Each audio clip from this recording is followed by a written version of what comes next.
Hey guys, good morning. It's Rebecca, and you are watching Rebecca Undum Live, the weekly Facebook show where we tackle one simple topic to help you live big in your small town. Good morning, good morning, good morning. It's Monday, and it is officially fall where I live. So you can see I'm actually wearing a big old warm sweater. And one of my hilarious friends on Facebook just posted that he is officially calling it I can't find my other mitten season, which, right? I mean, I was like, bring on the mitten clips, people, right? Oh my gosh, I hate this time of year for that reason. We can never find our other gloves. So as you guys are coming on, please say good morning. We've got LaDonna. Hey, good morning. And looks like Katie's on. Maybe Lorena is on. So yeah, come on in and say good morning. Today, as we kind of get ourselves warmed up here, we are talking about tooting our own horns. Are you clutching your pearls? Like, oh, how dare you suggest we talk about bragging on ourselves a little bit? Yeah, we're going to talk about it. We're going to talk about what it has led to. If you know people, if you have loved ones, women that cannot take a compliment, feel free to share this video out with them, because that's what we're going to be talking about today. So real quick, I'm going to do a little informal poll. Hands up, who struggles with that? Who struggles, for you guys that are on either on Instagram or Facebook, who struggles with accepting a compliment? I would love to see this. Like, if this is something where somebody gives you a well-intentioned compliment and you really struggle to just own it, I want to know. That is part of what we are talking about today. It's not the entire story, but it's a piece of it. Okay, so yeah, and then at the end, and I'll say it now too, this Wednesday is our monthly virtual happy hour. So I'm going to drop the link for that so you guys can get registered for that.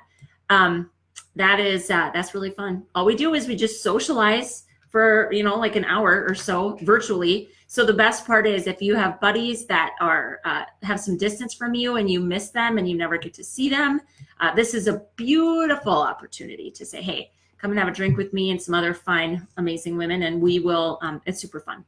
Okay, so I think we got Carrie waving. I think you guys are just waving. You got Annie saying good morning. Annie said me, like, pick me. I struggle with compliments. So this is just a part of what we're talking about. We are really talking about developing the ability to own your gifts. And it tends to come out in one of two ways. Either we can't accept compliments, which is a big challenge, or we feel the need to temper every statement when we are about to share what we're good at. Okay, so we'll talk about that. Oh, there's LaDonna, me. All right, so I'm going to tell you guys a story. It's honestly, it's quite embarrassing to be brutally honest. But I think it really will set the stage for how, as children, we are so much more apt to say, look at me. Okay, so I don't know if you have children, if you guys are on the call that have children, or if you just remember being a kid. Do you remember that feeling of just like, look at me, look at what I did, look at the drawing I made, mom, and that's one of those things with your kids where you're like, hey, okay, yeah, great. Yeah, love it. It's awesome. It's beautiful, right? But we're so damn proud of everything we do when we're little. And I'm not saying that 100% should carry over to adulthood, because that would probably be super annoying. Let's be real. But it's the discussion of when do we lose that willingness to share our accomplishments with people. Okay, so and then as kids, so here's my story. I'll tell you my story. I was in second grade, and I really liked to sing. From that early of an age, you guys, and honestly, this should have been a clue to me that this should carry over into adulthood. And it kind of has, but I haven't embraced it and done enough with it. So I'm going to tell you guys what it is. And then, of course, flood me with your ideas about what I should do with this random pants skill of mine. So I love to sing. I loved to sing as a little girl. And when I was in second grade, and I actually see, which is amazing about this, one of my high school classmates' moms just joined. I'm not going to call you out. I see your name. She was a teacher in the same wing at this time that I did this. So my teacher, and I'll just name her, it was Mrs. Boyle in second grade. And I would write new lyrics to songs. And I made this friend, my poor friend Amanda, I made her perform them with me. She never wanted to do this, but I was really so proud. I would go out to the playground and I would sit down and I would write out like lyrics, different little rhymes to songs. And then I would choreograph them. And I would pull Mrs. Boyle, and I'm pretty sure other teachers too. And I would like do a little show for them in the hallway. Okay. So I think about that. That is very much a look at me, look what I did. I'm proud of this thing that I've accomplished. Like I worked hard on this and I want to show it to you. And the idea that I did that to teachers is really kind of mortifying now that I think about it. But that was something I liked to do and I felt good at it. So I wanted to share it with people, right? So as kids, we have this, like when we're really young kids, like I would say second grade, maybe even earlier than that now, because the world has changed a lot. We have this immediate response to, we do something cool and we go, oh my gosh, look at me, or look what I did. Then we start to get told things like, be humble, don't be a show off, don't toot your own horn, you're gonna get a fat head, and you're acting too big for your britches, right? Okay, so that might be totally Midwest things to say, so you guys will have to tell me, did you hear those things when you were growing up as little kids? Did your parents, did the adults in your world impress upon you how important it was to stay humble? And I've talked about, so okay, here's the deal. I've talked about this before. We talked specifically about this compliment thing, and so I'm not gonna go all the way back through it, but I do believe some of this is cultural. I live in the Midwest. I live in North Dakota. I believe that there is, culturally, there's a lot of that, oh my gosh, like be humble, be modest. Don't show off. Don't be a braggart. So you guys have to tell me if these are, yes, so LaDonna heard those things. Okay, it is obvious why we were told those things, because we can't actually move through the world as I did in second grade, pulling everybody into my space to show them how awesome I am, right? You can't, that doesn't work. It doesn't translate to adulthood. But I think what we've then lost is the ability to be confident and proud of what we've accomplished. So now hearing those messages over and over as children has led us to do two things. We're adults that can't take a compliment, and we're adults that start every admission of a strength or a skill with the phrase, I don't mean to brag. Or I don't want to sound egotistical, or I'm going to sound like I really think a lot of myself. And then all we're trying to do is say something that we're either proud of or something that we see as a strength. And we feel like we have to temper it with that statement of, I don't mean to brag. Okay, so again, I'm going to take a quick drink of my coffee.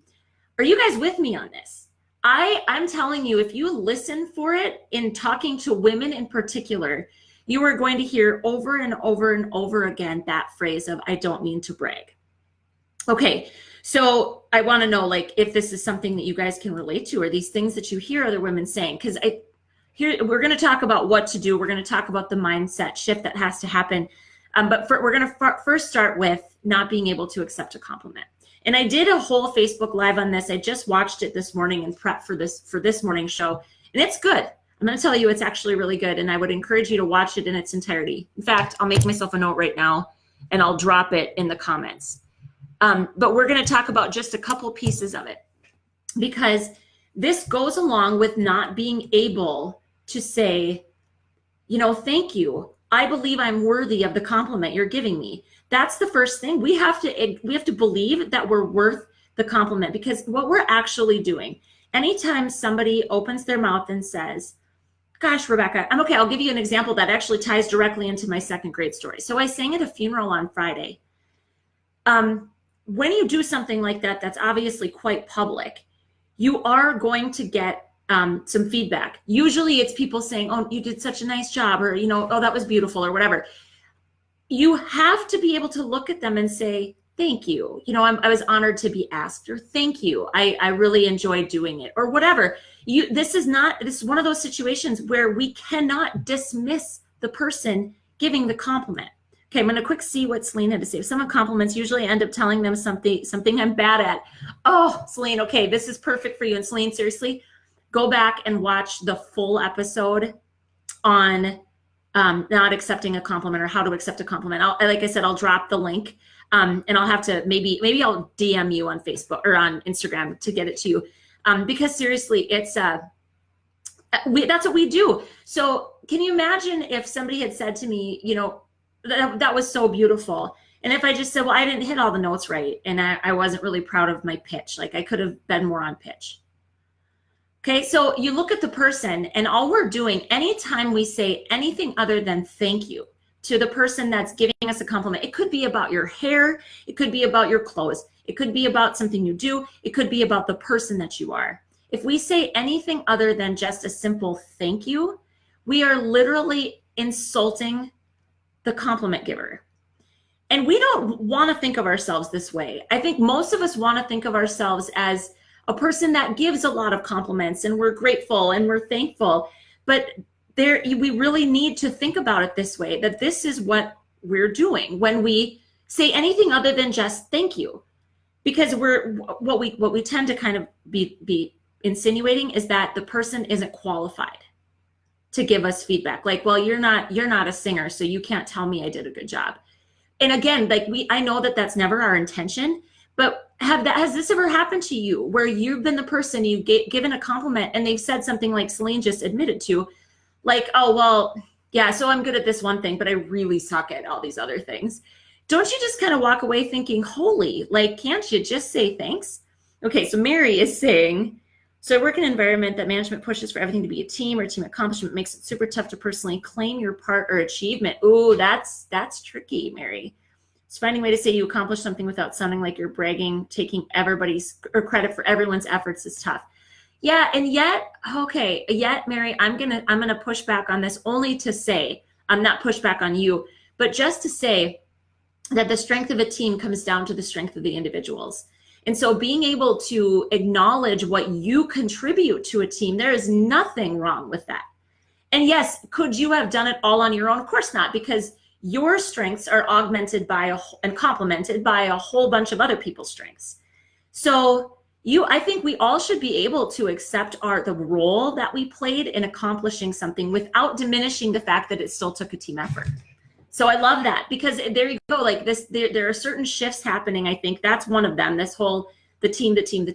And then it leaves you feeling like, well, what about me? Especially if you do, all of us need some validation and appreciation. So that would be what I would recommend. The shift for you to think about is just, it's the team. The team has to do it. The team is responsible, but ultimately I contribute X, Y, and Z as the strengths of my own. Okay. All right, so coming back to compliments, it's recognizing that dismissing a person that's taking the time to give us a compliment is truly an insult to them. Okay, and so I just wanted to say that ties into this tooting your own horn and not getting a fat head kind of thing. Okay, so now let's talk about the I don't mean to brag, but where do you think this came from? Like, where did we fall so far away from who we were like me as a second grader? Because I've said this out loud in the last month, having a one-on-one conversation with a friend, and we were talking about what I should do next as far as certain things with my business. And I said, gosh, it's just so hard because I don't want to sound like I'm bragging. And I caught myself and I thought, it's not bragging if you're being honest about something that you're good at. So let's talk real quick. There's a difference, because I think there's healthy pride, and that's what I'm trying to encourage us to think about today is how do we show healthy pride for the things that we've done and the accomplishments that we've made and the people that we are at our core. Healthy pride about that versus being a braggart. Okay? So healthy pride is simply an expression of good feelings about something that we've done. Being thankful for it, grateful for it, happy that we were able to contribute it. That's an expression of good feelings. We're bragging. It only is bragging if the comment that we're making was designed to lord over other people or to claim superiority or to claim higher ground somehow. And I would guess that the majority of you that are watching this or going to watch it on replay are not actually trying to hold power over other people by sharing your strengths. I really, really doubt it. So now the thing is, you think about this, being able to confidently say, I did this and I'm proud of it. it does a couple things for us. First of all, it reminds us of the fact that we are all uniquely designed with a unique set of gifts and a unique set of skills. My skill set, even if I meet somebody that has a similar skill set, they don't present to the world in exactly the same way. Okay, so being able to acknowledge my own gifts also gives me the chance to acknowledge that other people have a different set of gifts from mine. We tend to pride ourselves on being the type of person that's an encourager, and we're grateful and we're thankful. And what we forget is that being able to receive is a flip side of the exact same coin. And we'll never be able to be as thankful, as grateful, and as appreciative of other people and their efforts if we can't also learn how to accept it and receive it ourselves. Okay, so the other thing that it does is it helps us set an example for other people. If you have a friend that cannot, every single time you try to tell her she's awesome at something and she dismisses it, it gives you that opportunity to show her how to do it and to encourage her to do it. If you have children, if you're raising kids, it's important to make this distinction for them, the distinction between healthy pride and bragging. Because my kid, so this is actually my son, Carter, so they do these houses in our school, which is a really cool thing. Would take too long to explain it right now, but they have multi-grade groups together and they're called houses. And each house has they can earn points for being respectful and kind and all these things. So within each house, and I think there's five or six of them, maybe five, they pick one student out of that whole house. So it's the whole elementary school that gets chosen as student of the month. And they're chosen based on a recommendation. So this is his teacher's recommendation for him at the back. Can you imagine how sad it would be if he didn't feel like he could bring this home and be proud of the fact that he was recommended for it? You would never tell me as a parent not to tell him to be proud of this because we don't want him to be a braggart, right? You would never tell me that. But why is it? What happens? And at what point do we stop being proud? And it starts to be like, don't talk like that. Don't brag about yourself. Don't toot your own horn. And this is the reason I wanted to bring it up. There's just so much that happens to us between being a young child and then becoming an adult. And yes, I mean, we have to adapt the way I don't expect that you'll be pulling people aside like I did with my teachers in second grade and make them listen to my awesome accomplishments. But what if instead of saying, I don't mean to brag, you just said, so this is what I did and I feel really good about it. What if you just did that? What if instead you dropped the diminishing, we dropped the minimizing, and we just called it out like it was? So today, friends, that is what I'm encouraging you to do. I'm encouraging you to think about this. And I'm going to throw down a little challenge to you. If you are in the Grew Seekers community, which if you're not, you should be. Okay, I'm going to boss you around a little bit. I'll put that in the comments as well. Please join us in there. I'm going to post the prompt. Tell us what you're good at. What are you good at? My friend Katie that was in there asked what your random superpower is, which is really fun. But I want to know your true strengths. The things that in your heart that are your special brand of cool. And I'll post mine, I'll share mine in there, and I want to hear it because that's the thing. I want to help women learn how important it is to be able to also own their gifts while celebrating other people. Because again, we pride ourselves on that. We want to be that person. We want to be the person that, appreciates and lifts other people up. But at the same time, we absolutely don't want any of the attention drawn to ourselves. Well, those two things, they're not mutually exclusive. They're two sides of the exact same coin. Okay, so I'm going to drop that shortly. Get yourself into happy hour. It's on Wednesday at 5:30 Central Time. Anybody is welcome to join. There's no limit. I can have up to 100 people on my Zoom call, so I really think we're not going to hit 100 people. So I encourage you guys to come and join us, have a drink with us. And this week, I want you to listen for this. I'm seriously encouraging you to listen for people that can take a compliment. If it's you, say thank you and then smile at them. Shut up. Shut right up. Don't say anything else. And then listen for that I don't mean to brag. And stop the person and say, you're not bragging if you're just telling us something that you're good at. Okay, this is a mindset thing, and I think we've got to choose to be in this together. And this is something that we can all get better at. Okay, All right, friends, thanks so much for joining me again. It's Monday morning. Happy Monday. I hope you guys have an amazing week. And again, as always, until I see you guys again, groove on, sisters. See you soon.